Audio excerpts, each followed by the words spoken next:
Billionaire son spits on black waitress, unaware she is his long-lost stepmother. What if the person you disrespected the most turned out to be the person who could change your entire life? Tasha Williams, 45, stood in the cramped backroom of Lucille, one of New York City's most exclusive restaurants.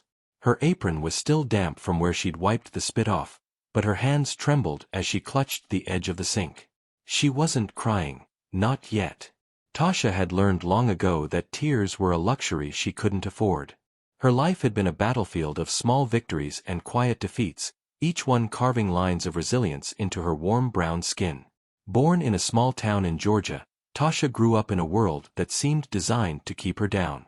Her parents, hard-working but perpetually stretched thin, had raised her and her younger brother Malik, in a one-bedroom apartment where dreams were as scarce as money.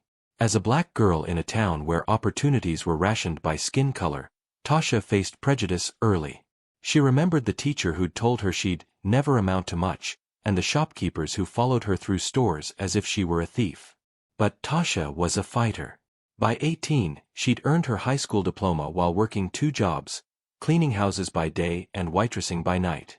Her dream was simple: to give her family a better life. Now in New York, Tasha was the anchor for her daughter, Maya, 22, and her brother, Malik, 17. Maya was a senior at NYU, studying sociology with a fire in her eyes that reminded Tasha of her younger self. Malik, still in high school, juggled academics with a part-time job at a bodega, his lanky frame always moving, always hustling. Tasha's love for them was fierce, unyielding.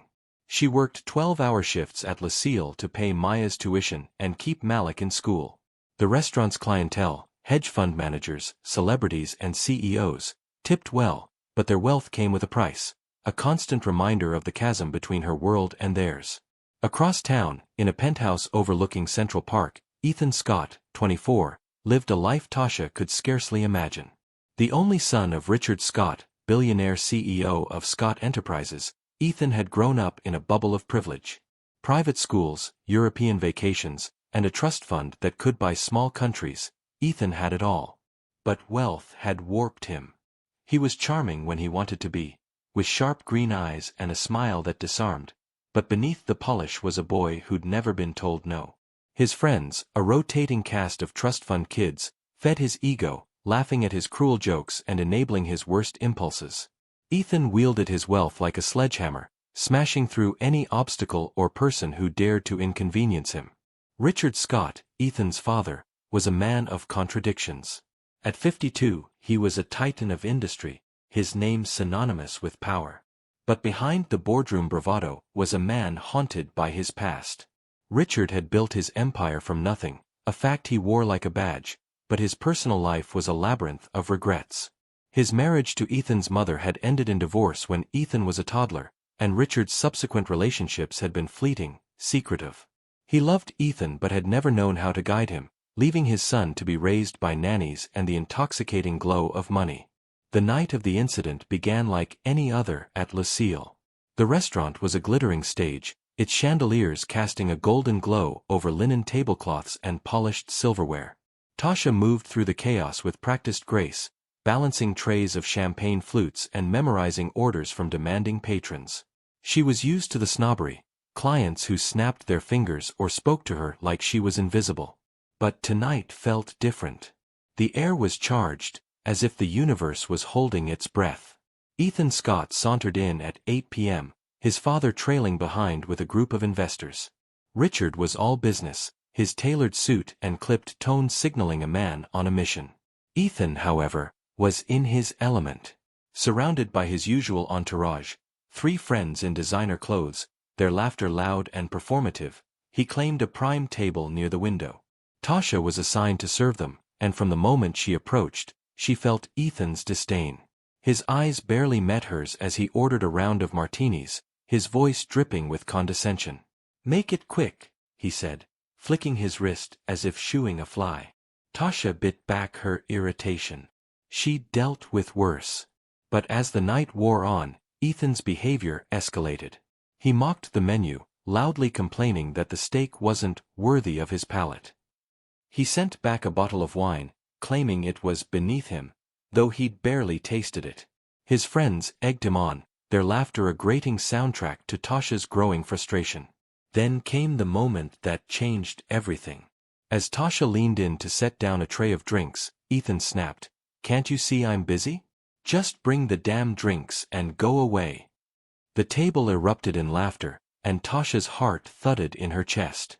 She forced a smile, her professionalism a shield, and turned to walk away. But Ethan wasn't done. In a split second, fueled by bravado and bourbon, he spat at her. The saliva hit her apron, a wet stain spreading across the crisp white fabric. The restaurant fell silent. Diners froze, forks hovering mid-air. Ethan's friends laughed, a nervous, ugly sound, while Richard, engrossed in his meeting, didn't notice. Tasha stood rooted to the spot, her face a mask of composure, but inside, she was a storm. The humiliation burned, not just for herself but for every time she'd been made to feel small, invisible, less than human. She walked to the back room, her steps measured, and locked herself in the staff bathroom. Staring at her reflection, Tasha saw the weight of her life. Years of scraping by, of swallowing her pride, of shielding her children from a world that didn't value them. This wasn't just about Ethan Scott. It was about every entitled person who thought they could degrade others without consequence. Carlos, the restaurant's manager, found her moments later. His face was etched with concern. "Tasha, I saw what happened. I'm so sorry. That kid's been a problem before. I'm reporting him, and we'll ban him from coming back." Tasha nodded, but her mind was racing. A ban wouldn't fix this. A complaint wouldn't erase the spit on her apron or the laughter that still echoed in her ears. She needed more, not just for herself, but for Maya, Malik, and every person who'd ever been treated like they didn't matter. The next morning, Tasha called Leah Jackson, her old high school mentor and a civil rights lawyer with a reputation for taking on powerful people. Over coffee in Leah's cluttered Brooklyn office, Tasha recounted the incident, her voice steady but fierce. "I'm done, Leah. I'm done letting people like Ethan Scott walk all over us. I want him to face real consequences, not just a slap on the wrist." Leah's eyes gleamed with determination. "We'll sue him for assault and emotional distress. This isn't just about you, Tasha. It's about sending a message. People like Ethan need to learn that their money doesn't buy them a free pass to treat people like garbage." As Leah built the case, the Scott family was thrown into chaos. Richard Scott was livid when he learned of Ethan's behavior, not just because of the public embarrassment but because it threatened his company's reputation. Scott Enterprises was in the middle of a high-stakes merger, and any scandal could derail it. Richard summoned Ethan to his office, his voice cold. "Do you have any idea what you've done? You think you can just spit on people and walk away?" Ethan, hungover and defiant, shrugged. "She's just a waitress, Dad. Why are you making this a big deal?" Richard's face darkened. "Fix this, Ethan. Or I will." Desperate to avoid a lawsuit, Richard hired a private investigator to dig into Tasha's background, hoping to find leverage to make her drop the case. He offered her a settlement, $500,000 to walk away. Tasha refused without hesitation. "This isn't about money," she told Leah. "It's about dignity." Then came the bombshell. The investigator's report landed on Richard's desk, and his world tilted. Tasha Williams wasn't just a waitress. She was Tasha Johnson, his ex-wife. 25 years ago, Richard and Tasha had been married for a brief, tumultuous year. They'd met when Richard was a struggling entrepreneur, and Tasha was a young woman trying to escape her small-town life. Their marriage had crumbled under the weight of Richard's ambition and Tasha's refusal to be a trophy wife. They'd parted ways quietly, and Richard had buried that chapter of his life, never telling Ethan about his former stepmother. The revelation hit Ethan like a sledgehammer. The woman he'd humiliated, the woman he'd spat on, was his father's ex-wife, his stepmother from a marriage he'd never known existed. Ethan's arrogance crumbled, replaced by a sickening mix of shame and confusion. He'd grown up believing his father's life began and ended with wealth. Now, he was faced with a truth that shattered his worldview. Ethan tracked Tasha down at Lucille a week later, his usual swagger gone. The restaurant was quiet, the lunch rush yet to begin. Tasha was wiping down tables when Ethan approached, his hands shoved in his pockets, his eyes avoiding hers. "Tasha," he started, his voice low. I didn't know about you and my dad. I'm sorry. I was an idiot." Tasha set down her cloth and looked at him, her gaze piercing. "You think an apology fixes this, Ethan? You think saying, sorry, undoes the fact that you treated me like I was nothing? This isn't about you and your dad. It's about you, your choices, your cruelty." Ethan flinched, the weight of her words sinking in. For the first time, he saw himself through someone else's eyes, not as the untouchable heir to an empire, but as a man who'd hurt others because he could. "I don't know how to make this right," he admitted, his voice breaking. "Tell me what to do." Tasha's eyes softened, but her resolve didn't waver. "Start by listening. Not just to me, but to everyone you've dismissed.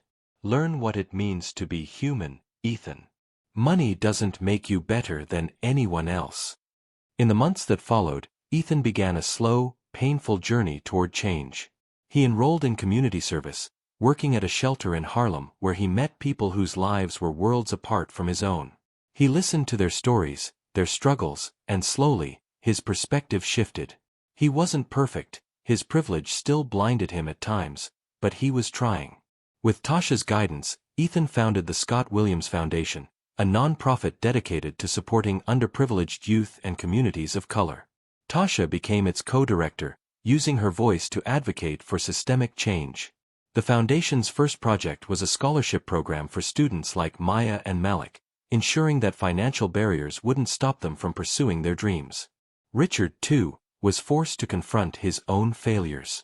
He'd spent years building an empire while neglecting his son's moral compass. He began attending therapy with Ethan, rebuilding a relationship that had been fractured by absence and indulgence. It wasn't easy, Richard's pride was a stubborn thing, but he was learning to value connection over control. Tasha continued to work at Lucille, not because she had to, but because it grounded her. She was a survivor, a mother, a fighter, and now, a beacon of hope. Her story spread, inspiring others to stand up against injustice. Maya graduated with honors, dedicating her thesis to her mother's resilience. Malik, inspired by Tasha's strength, began mentoring younger kids in his neighborhood, showing them that they, too, could rise above their circumstances. The final scene unfolded at the Foundation's first gala, held in a modest community center in Brooklyn. Tasha stood at the podium, her voice steady as she addressed the crowd. "This isn't about me," she said, her eyes sweeping over the faces of donors, volunteers, and kids from the community. "It's about us. It's about building a world where no one is made to feel less than human. We start here, together." Ethan stood in the back, watching Tasha with a mix of awe and gratitude. He still had a long way to go, but for the first time, he felt like he was on the right path. Tasha caught his eye and gave him a small nod, not forgiveness, not yet, but an acknowledgement that he was trying. As the crowd applauded, Tasha stepped off the stage and into Maya's embrace. Malik joined them, his lanky arms wrapping around both. The family stood together, unbreakable, a testament to the power of resilience and the possibility of redemption.